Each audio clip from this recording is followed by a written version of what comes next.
السلام علیکم دوستو، حضرت ہود علیہ السلام کا تعلق قبیلہ عاد سے ہے۔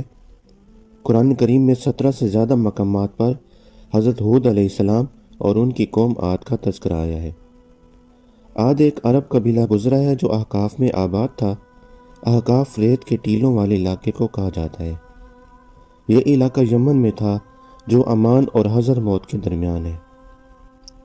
قرآن کریم کی سورۃ الاحقاف میں ہے کہ عاد عرب تھے اور احقاف کے باشندے تھے۔ وہ بت پرست تھے اور مشرک تھے۔ سورۃ الاعراف میں ہے یہ لوگ بڑی قد و قامت کے مالک تھے۔ سورہ فصلت میں ہے کہ وہ بہت زیادہ طاقتور تھے، اسی قوت و طاقت نے انہیں سرکش اور گھمنڈی بنا دیا تھا۔ سورہ شعراء میں ہے خیمے ہونے کے باوجود ہر اونچائی پر مضبوط محل بناتے اور اس پر فخر کرتے، گویا مال و دولت کو بیکار میں ضائع کرتے۔ اللہ تعالیٰ قرآن کریم کی سورہ فجر میں فرماتے ہیں، کیا تم نے دیکھا نہیں کہ تمہارے پروردگار نے عاد کے ساتھ کیا سلوک کیا، اس اونچے ستونوں والی قوم ارم کے ساتھ، جس کے برابر دنیا کے ملکوں میں کوئی اور قوم پیدا نہیں کی گئی۔ یہ قوم بڑی زور آور اور ستونوں کی طرح طویل القامت تھی۔ ایسی قد و قامت والی اور طاقتور قوم نہ اس سے پہلے پیدا کی گئی اور نہ بعد میں۔ یہ لوگ عرب تھے اور عربی میں بات چیت کرتے تھے۔ حضرت ہود علیہ السلام سامی نسل کے قدیم ترین پیغمبروں میں سے ہیں۔ طوفان نوح کے بعد جب ایمان والوں نے زمین پر قدم رکھا تو ان بستیوں میں رہنے لگے جہاں نوح علیہ السلام رہا کرتے تھے۔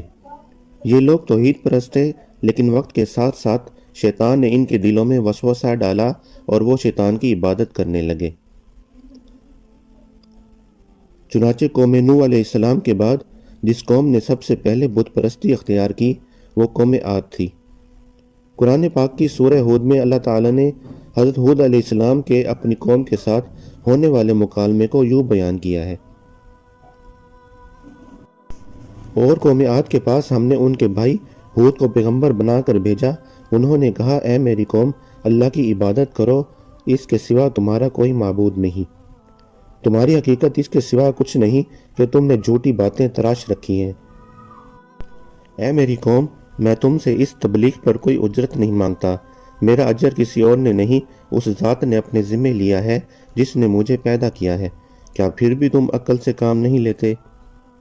اے میری قوم، اپنے پروردگار سے گناہوں کی معافی مانگو، پھر اس کی طرف رجوع کرو، وہ تم پر آسمان سے موسلا دھار بارشیں برسائے گا اور تمہاری موجودہ قوت میں مزید قوت کا اضافہ کرے گا، اور مجرم بن کر منہ نہ موڑو۔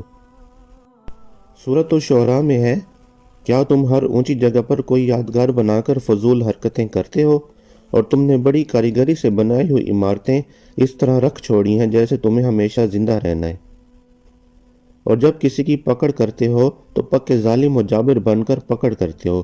اب اللہ سے ڈرو اور میری بات مانو، اور اس ذات سے ڈرو جس نے ان چیزوں سے نواز کر تمہاری قوت میں اضافہ کیا ہے جو تم خود جانتے ہو۔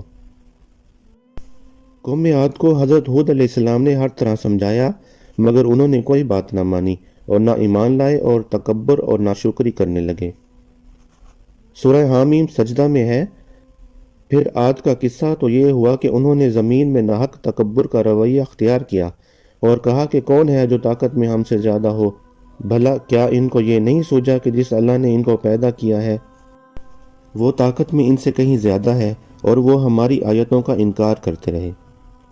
اس پر ہود علیہ السلام نے انہیں جواب دیا، اب تم سب کے سب مل کر میرے خلاف چالیں چل لو اور مجھے ذرا مہلت نہ دو۔ میں نے تو اللہ پر بھروسہ کر رکھا ہے جو میرا بھی پروردگار ہے اور تمہارا بھی پروردگار۔ زمین پر چلنے والا کوئی جاندار ایسا نہیں جس کی چوٹی اس کے قبضے میں نہ ہو، یقیناً میرا پروردگار سیدھے راستے پر ہے۔ پھر بھی اگر تم منہ موڑتے ہو تو جو پیغام دے کر مجھے تمہارے پاس بھیجا گیا تھا میں نے وہ تمہیں پہنچا دیا ہے، اور تمہارے کفر کی وجہ سے میرا پروردگار تمہاری جگہ کسی اور قوم کو یہاں بسا دے گا اور تم اس کا کچھ نہ بگاڑ سکو گے۔ بے شک میرا پروردگار ہر چیز کی نگرانی کرتا ہے۔ ان کی قوم کے سردار جنہوں نے کفر اپنا رکھا تھا کہنے لگے، ہم تو یقینی طور پر دیکھ رہے ہیں کہ تم بے وقوفی میں مبتلا ہو، اور بے شک ہمارا گمان یہ ہے کہ تم ایک جھوٹے آدمی ہو۔ ہود علیہ السلام نے کہا، اے میری قوم، مجھے کوئی بے وقوفی لاحق نہیں ہوئی، بلکہ میں رب العالمین کی طرف سے بھیجا ہوا پیغمبر ہوں۔ میں اپنے پروردگار کے پیغامات تم تک پہنچاتا ہوں، اور میں تمہارا ایسا خیر خواہ ہوں جس پر تم اطمینان کر سکتے ہو۔ بھلا کیا تمہیں اس بات پر تعجب ہے کہ تمہارے رب کی نصیحت ایک ایسا آدمی کے ذریعے تم تک پہنچی ہے جو خود تم ہی میں سے ہے، تاکہ وہ تمہیں خبردار کرے، اور وہ وقت یاد کرو جب اس نے نوح علیہ السلام کی قوم کے بعد تمہیں جانشین بنایا اور جسم کی ڈیل ڈول میں تمہیں دوسروں سے بڑھا چڑھا کر رکھا، لہٰذا اللہ کی نعمتوں پر دھیان دو تاکہ تمہیں فلاح نصیب ہو۔ انہوں نے کہا، کیا تم ہمارے پاس اس لیے آئے ہو کہ ہم تنہا اللہ کی عبادت کریں اور جن بتوں کی عبادت ہمارے باپ دادا کرتے آئے ہیں انہیں چھوڑ بیٹھیں؟ اچھا، اگر تم سچے ہو تو لے آؤ ہمارے سامنے وہ عذاب جس کی ہمیں تم دھمکی دے رہے ہو۔ ہود علیہ السلام نے کہا، اب تمہارے رب کی طرف سے تم پر عذاب اور قہر کا آنا طے ہو چکا ہے۔ کیا تم مجھ سے مختلف بتوں کے ناموں کے بارے میں جھگڑتے ہو جو تم نے اور تمہارے باپ دادوں نے رکھ لیے ہیں، جن کی تائید میں اللہ نے کوئی دلیل نازل نہیں کی؟ بس تم انتظار کرو، میں بھی تمہارے ساتھ انتظار کرتا ہوں۔ چنانچہ ہم نے ہود علیہ السلام کو اور ان کے ساتھیوں کو اپنی رحمت کے ذریعے نجات دی اور ان لوگوں کی جڑ کاٹ ڈالی جنہوں نے ہماری نشانیوں کو جھٹلایا تھا اور مومن نہیں ہوئے تھے۔ ظالم قوم نوح کی طرح ان کا مذاق اڑاتی رہی کہ تم پر ہمارے بتوں کی مار پڑی ہے، اس لیے تم ایسی باتیں کرتے ہو۔ ہود علیہ السلام انہیں دعوت حق دیتے رہے، یہاں تک کہ ان کی قوم نے کہہ دیا، آپ ہمیں واعظ سناتے رہیں، ہم اپنی روش نہ چھوڑیں گے، یہ تو پرانے لوگوں کا دین ہے۔ آخر ہود علیہ السلام نے اللہ تعالیٰ سے مدد کی درخواست کی، اللہ تعالیٰ نے درخواست قبول فرمائی۔ سورہ شعراء میں ہے، حقیقت یہ ہے کہ مجھے تم پر ایک زبردست دن کے عذاب کا اندیشہ ہے۔ وہ کہنے لگے، چاہے تم نصیحت کرو یا نہ کرو، ہمارے لیے سب برابر ہے۔ یہ باتیں تو وہی ہیں جو پچھلے لوگوں کی عادت رہی ہے۔ قوم عاد کی سرکشی اور ان کی نافرمانیوں کی وجہ سے پہلے اللہ تعالیٰ نے ان پر بارش بند کر دی، فصل اور باغات جل گئے، لوگ بارش کی خواہش کرنے لگے۔ پھر ایک دن ایک سیاہ بادل انہیں آتا نظر آیا، وہ خوشی سے پوچھنے لگے کہ یہ بادل ہم پر برسے گا۔ اصل میں ابر کی صورت میں وہ قہر الہی تھا جس عذاب کی وہ جلدی مچا رہے تھے۔ وہ ایسی آندھی تھی جس کی تاریخ میں مثال نہیں ملتی، جس نے ان کی بستیوں، درختوں، خیموں اور پہاڑوں پر تعمیر کردہ محلوں تک کو اڑا پھینکا، سب کچھ تباہ و برباد کر دیا۔ اللہ تعالیٰ نے قرآن پاک میں متعدد آیات میں قوم عاد کی تباہی کا ذکر فرمایا ہے۔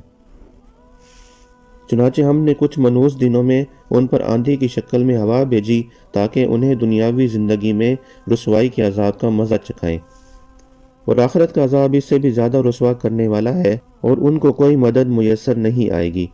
کہا جاتا ہے کہ یہ آندھی اتنی تیز تھی کہ گھوڑوں، مال مویشیوں کو ایک جگہ سے دوسری جگہ دے مارتی تھی۔ 7 دن رات یہ تیز ہوائیں چلتی رہیں، اور اس دوران ریت کا طوفان اٹھا اور تمام مکانوں اور انسانوں پر گرا اور سب لوگ ہلاک ہو گئے۔ صرف حضرت ہود علیہ السلام اور ان کے چند اصحاب جنہوں نے امن کی جگہ پناہ لی تھی وہ بچ گئے۔ اس واقعے کے بعد حضرت ہود علیہ السلام سرزمین حضر موت چلے گئے اور وہاں باقی عمر گزاری۔ اس واقعہ کی تاریخ کے بارے میں مورخین کا اتفاق ہے کہ یہ واقعہ شوال کے مہینے میں رونما ہوا، البتہ اس کے دن کے بارے میں اختلاف ہے کہ کس دن رونما ہوا، بعض نے پہلی شوال اور بعض نے 30 شوال کا ذکر کیا ہے۔